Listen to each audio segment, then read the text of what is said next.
Meanwhile, the far-right government in Israel is swiftly advancing its judicial overhaul legislation in the Knesset, despite stern opposition and also criticism of these planned so-called judicial reforms. A coalition lawmaker has said that the voting on the bill in the Knesset's Constitution, Law and Justice Committee could begin by as early as next week.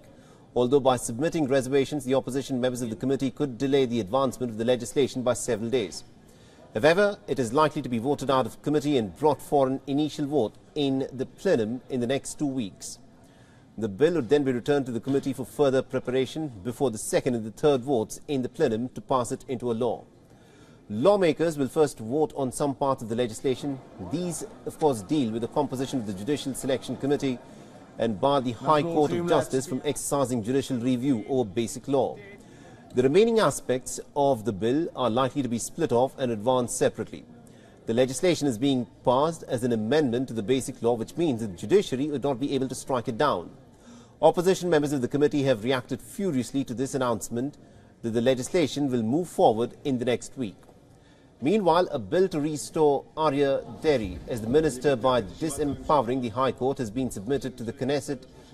The coalition submitted a bill to the Knesset on Monday that aims to restore Shas party leader as a government minister.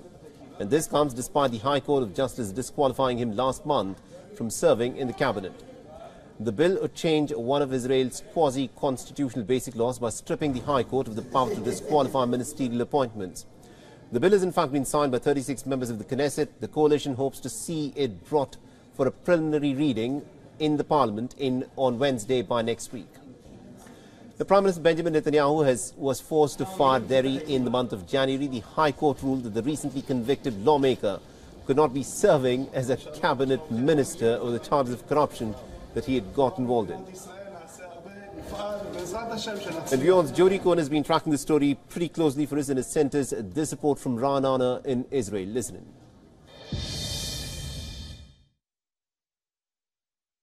The struggle for power between Israel's judiciary on the one hand and government on the other continues, with the news that the Parliament's Constitution, Law and Justice Committee may begin voting on the proposed judicial reform plans as early as Wednesday and no later than in 2 weeks' time.